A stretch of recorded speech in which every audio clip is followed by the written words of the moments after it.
Olá pessoal, eu sou Neri Neto e hoje eu vou conversar com vocês sobre opções.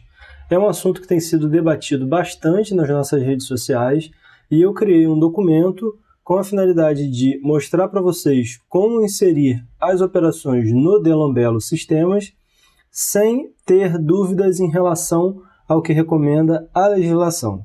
A gente começa depois da vinheta.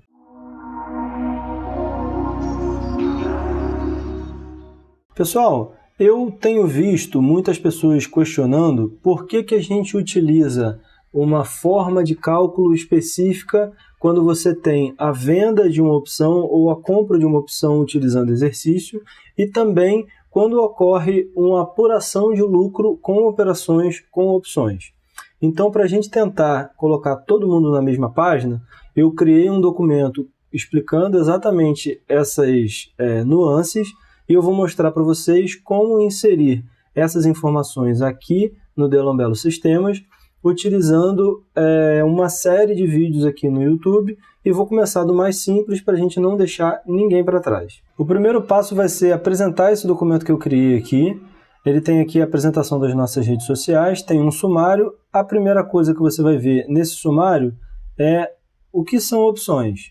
Opções são derivativos que te dão o direito de comprar ou vender um ativo por um preço específico até uma data definida. Eu não vou me alongar nesse assunto, porque eu não sou especialista nisso e que tem bastante material em toda a rede para vocês poderem entender o que é uma call, qual o preço de exercício, qual a data definida, o calendário de execução. Então tem bastante coisa na internet sobre isso. Na parte 2 aqui do nosso documento, eu criei aqui uma forma para a gente tentar entender, simplificar a apuração de lucro quando a gente está falando de opções. Eu não vou entrar na parte de exercício ainda. Esse vídeo eu não vou falar da parte de exercício, eu vou falar somente de operações específicas com opções. Você compra opção e vende opção. Então, quando você vai ter lucro com operações com opções? Quando o preço de compra for menor do que o preço de venda. Aí você, mas sempre vai ser assim? E se eu vender antes a opção e depois comprar? Vale a mesma coisa, você vai vender a opção por R$2, esperando que ela desvalorize, que ela caia de preço pelo passar do tempo, ou pela redução do preço do ativo, ou por qualquer outra variável grega que seja favorável à redução do preço. E quando esse preço cair, você vai comprar a opção de volta e vai apurar o lucro. Simples assim. Ah, Neri, mas e se a gente está agora em agosto e a opção que eu tenho para exercício é só em setembro? O que vai acontecer com a apuração? A apuração, esse é um segundo ponto importante. Se você comprou uma opção em janeiro e vendeu a opção em janeiro, a apuração do lucro vai ser em janeiro e você vai ter que pagar a DARF até o último dia útil do mês subsequente, no caso, no último dia de fevereiro. Ah, beleza, então eu vou pagar imposto no mês que vem, mas esse imposto que eu vou pagar vai ser qual a alíquota? A alíquota é de 15% sobre o lucro. Então isso vale para operações que vão durar mais do que um dia. Então você comprou a opção hoje, vendeu amanhã, começa a valer 15%.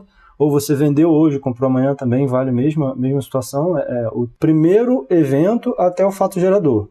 O tempo do primeiro evento até o fato gerador é mais de um dia, então é considerado swing trade. Se você vender e comprar no mesmo dia, ou comprar e vender no mesmo dia, significa que foi day trade e recolhe 20% sobre o lucro. Aí você tá bom, mas e se eu comprar uma opção? Basicamente, o código tem que ser igual. Se o código das opções for igual, você comprou, vendeu, aí você tem uma apuração de lucro. Operações com opções diferentes, elas não vão ser operações de apuração de lucro. Você pode comprar uma opção e vender outra, fazer uma trava de alta, fazer uma trava de baixa, mas isso não significa que você tenha o fato gerador. Só é fato gerador quando você tem o fato inicial, pode ser compra ou venda, seguido do fato gerador de imposto, que é venda ou compra. Uma outra informação importante é que o prejuízo de opções você pode compensar com BDRs, com ETFs e com ações, e obviamente com as próprias opções. E você não tem lucro, não tem isenção do lucro de até R$20.000 de vendas dentro do mês. Então, se você tiver prejuízo com opções, você vai poder guardar, acumular, vamos dizer assim, esse prejuízo e compensar com um lucro futuro, por exemplo, com a venda de um ETF, ou com a venda de uma BDR, ou até mesmo com venda de ações que seja acima do volume de R$20.000 ao mês. E aqui o documento de referência que a gente vai usar aqui, que eu estou falando, são as perguntas e respostas da Receita Federal de 2022. Para você acessar esse documento aqui, é bem tranquilo. Você vai vir aqui no Google e vai digitar lá, Perguntão da Receita. Aí ele vai mostrar lá, perguntas e respostas e RPF 2022. Você vai clicar aqui, ele vai te jogar para o site da Receita Federal e aí você vai fazer o download. Aí clicando aqui, ele vai te dar a possibilidade de fazer o download. E aí eu já salvei esse arquivo aqui e vou mostrar aqui para vocês a situação que fala de opções. É a pergunta 690.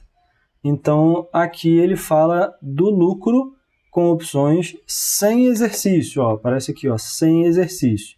Então, ele tem dois exemplos aqui. Ele faz o exemplo para a pessoa que comprou uma opção de venda, uma opção de compra. A pessoa comprou uma call ou comprou uma put.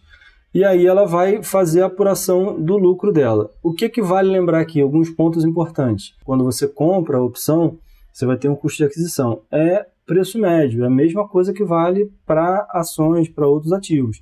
Vai ser apurado o resultado de acordo com o seu preço médio, da mesma forma que acontece com ações e com outros ativos. Ou seja, resumindo, custo de aquisição média ponderada e o preço de venda vai ser a referência que você vai ter para ter um fato gerador de lucro ou de prejuízo. Agora, a situação que pode gerar alguma dúvida é a posição lançadora. A posição lançadora é quando uma pessoa vende uma opção, ou seja, dá a uma outra pessoa o direito de comprar ou o direito de vender um ativo para você. E fica naturalmente com o estoque dessa opção negativo. Na hora que você for apurar o resultado, o que você vai fazer? Você vai comprar de volta essas opções e aí você vai apurar de acordo com o seu preço médio. A única diferença é, como eu falei, o seu estoque vai estar negativo. Então, quando você vende a opção, quando você lança a opção, o seu objetivo para ter lucro é que o preço da opção caia. Se o preço da opção cair, vira zero, por exemplo, você vai ter total lucro nesse lançamento, você não vai ter nenhuma perda. Então é unicamente essa situação. Primeiro você faz a venda, depois você faz a compra vai ser o fato gerador, você vai precisar que o preço de compra seja menor do que o preço que você vendeu, e aí você vai apurar o lucro. A lógica é a mesma que a gente falou na situação anterior, porém é só a diferença do que o seu estoque vai estar negativo e aí depois ele vai estar zerado. No sistema, eu vou mostrar aqui para vocês uma posição de lançamento, uma posição de compra de opções, e aí a gente vai conseguir arredondar essa situação. Por hoje, eu vou falar apenas esses dois exemplos. Como o assunto é muito extenso, eu vou falar apenas dessa parte aqui, do item 1 e item 2, hoje. E eu vou fazer agora uma demonstração da apuração de lucro, conforme aparece aqui no perguntão da Receita Federal. Então eu estou aqui em operações, é o usuário João da Silva. Eu vou vir aqui nas minhas operações, olha o que eu fiz aqui. Eu coloquei duas operações, uma operação de compra da opção de Petrobras e depois uma operação de venda. O que aconteceu? Eu fiz a compra da opção 100 opções da Petrobras por R$1, e aí depois eu percebi que teve uma valorização dessa ação da Petrobras. Com a valorização da ação da Petrobras, a opção também valorizou, ela foi de R$1 para R$1,55, e aí eu vou fazer aqui a apuração do meu lucro. Vou salvar aqui, e aí olha lá, ó, eu tenho um estoque aqui, meu estoque de opções vai ficar zerado, ó. Eu comprei aqui no dia 1º 100 opções a R$1. Aí aqui a classe de ativo é opção e a quantidade atual é 100 opções. Depois, lá em janeiro ainda, eu fiz uma venda. Essa venda aqui de 100 opções. por 1,55 e aí eu tive R$55 de lucro. Vamos dar uma olhadinha lá no DARF, aqui ó, na página DARF, como que ficou essa situação? Aqui ó, DARF Nacional, tem algumas operações aqui, e aí aqui eu vou aqui em Swing Trade. Esse aqui é o resumo, né, do DARF Nacional, eu vou vir aqui em Swing Trade. Como foi uma operação de mais de um dia, eu tive apuração aqui, lá em janeiro de 2022, de um valor de R$155, que foi o valor que eu vendi as 100 opções por R$1,55 cada. Então eu tive um lucro de R$55 em opções. Esse resultado aqui vai ser de R$55, que é tributável, e ele vai me gerar um imposto a pagar de 15% sobre esse valor. E aí esse valor aqui é menor do que R$10, né? Então eu não vou fazer o pagamento aqui do DARF, né?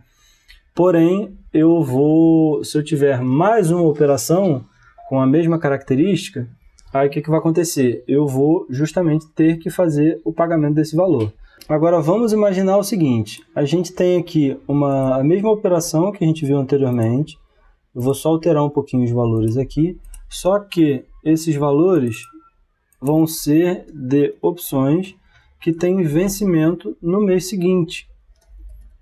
Ou seja, elas vencem em fevereiro, mas eu fiz as mesmas operações em janeiro. Quando que é a apuração do lucro? Ó, é o mesmo valor, só a opção que eu coloquei aqui é uma opção que vence em fevereiro. Vou salvar aqui. O fato gerador ocorreu quando? Ocorreu em janeiro. Não tem relevância para esse processo se a opção vence em fevereiro ou vence em março. A única coisa que vai ser relevante aqui é que eu fiz uma compra em janeiro e depois eu fiz a venda em janeiro. Eu vendi em janeiro, o fato gerador é em janeiro, então o lucro vai ser apurado em janeiro, conforme a gente pode ver aqui. Ó. Vou vir aqui em DARF, agora já vai aparecer aqui um valor para pagar, porque eu dupliquei, né? Pagar até o dia 25/2. O sistema está te dizendo quando você tem que pagar o DARF. E por que você vai ter que pagar esse DARF? Porque o swing trade que você teve aqui, ó, agora o volume é um pouquinho maior, mas isso é irrelevante para opções. O resultado é de R$110 e o imposto a pagar é de R$16,50. R$16,50 é um valor maior do que R$10, portanto você vai ter que pagar esse DARF até o dia 25 de fevereiro. Ou seja, o último dia útil do mês seguinte. Certo? Aqui eu fiz a apuração da compra e venda aqui de opções. Agora vamos imaginar que em vez de eu fazer a compra seguida da venda de uma opção, eu tenha feito aqui uma operação contrária. Eu vendi primeiro e depois eu fiz uma compra. Eu vou colocar aqui nesse exemplo uma opção também de compra, só que de um outro ativo aqui, considerando o caso contrário. Então, olha o que vai acontecer. Que é uma opção de compra, valor de execução é de R$28. Então, eu vendi aqui no dia 10 de janeiro 500 opções no valor de R$2. E aí eu fui lá e fiz a compra, voltei a comprar, né, essa opção em fevereiro. E eu comprei a quantidade que eu tinha, mesma quantidade que eu tinha vendido, só que com o preço bem abaixo, com a intenção justamente de apurar o lucro que tem possível para essa opção. E aí eu vou salvar aqui para a gente poder dar uma olhada lá na apuração, qual o resultado que vai acontecer. Então aqui, eu fiz uma compra de 500, meu estoque ficou negativo, o preço de R$2. Então a quantidade ficou negativa de 500 unidades a R$2. Quando foi aqui em fevereiro, eu comprei a mesma quantidade que eu tinha vendido, só que com preço mais baixo. E aí o que vai acontecer? Eu vou ter lucro, vou ter um lucro bastante relevante aqui nessa operação. Vou clicar aqui nas informações para mostrar mais detalhes. A minha quantidade atual, você vai ver a quantidade atual, ela está zerada. E o meu preço médio também está zerado, porque eu zerei a minha posição. E aí eu vou ocultar aqui os detalhes. Agora eu vou lá na página DARF para a gente ver o que aconteceu em fevereiro. Ó, o fato gerador, ou seja, o fato que neutralizou o meu estoque, deixou minha quantidade atual zerada, foi quando? Foi em fevereiro. Então, essa operação aqui vai ter que ser apurado o resultado em fevereiro. Vamos dar uma olhadinha aqui. Ó. O DARF nacional já aparece aqui uma movimentação, o imposto de swing trade em fevereiro. Agora vamos olhar aqui em renda variável, swing trade, como é que é a situação. Olha lá, em fevereiro eu não tive aqui alienação total, né, porque primeiro eu vendi, depois eu comprei. E aí o valor de opções, a gente consegue ver aqui, ó, que as opções eu tive um lucro de R$750. Esse é exatamente o resultado, porque o lucro de opções não tem isenção. O valor tributável também vai ser de R$750, porque eu não tenho outras operações aqui para somar, né? E o imposto a ser pago vai ser de R$ 112,50. E aí aqui, no resumo, ele vai mostrar que eu tenho que pagar esse imposto aqui até o mês de março, até o último dia útil do mês de março. Essa opção, ela tinha vencimento em fevereiro, mas o que é relevante é o fato gerador, é quando eu neutralizo o meu estoque e aí a gente vai apurar o lucro na operação, certo? Aqui eu fiz uma compra e depois uma venda, mas se eu fizer várias compras e depois fizer uma venda só, ou fizer várias compras e fizer uma venda parcial, vai ser a mesma situação que a gente já está habituado. Eu vou fazer a apuração do lucro sobre o preço médio que eu tenho, seja com o estoque negativo, seja com o estoque positivo. Certo? Esse documento aqui ele já está concluído, esse documento aqui com essas informações que eu estou falando, com essas referências, e eu vou fazer mais vídeos dessa série aqui falando agora do exercício de opções nos próximos vídeos. Esse documento eu vou deixar aqui na descrição do vídeo para você tirar as suas dúvidas e ter uma referência, e a gente vai poder conversar mais sobre operações com opções nos próximos vídeos aí. Vocês podem entrar em contato pelas nossas redes sociais. Quero aproveitar para pedir para vocês para curtir esse vídeo, para poder compartilhar nos seus grupos de investimentos. A gente vai ter uma série aqui bem legal e eu acredito que esse documento vai ser muito útil para tirar algumas dúvidas. E a gente vai ter essa série de opções para poder mostrar para vocês como apurar os resultados e também mostrar qual é a legislação atual, né, e ter uma facilidade maior de entendimento desse processo. Se esse vídeo foi útil para poder curtir e também para poder seguir o nosso canal do YouTube para que a gente possa impactar novas pessoas e para você poder acompanhar essa nova série de opções. Delon Belo Planilhas, simplificando a ação de investir.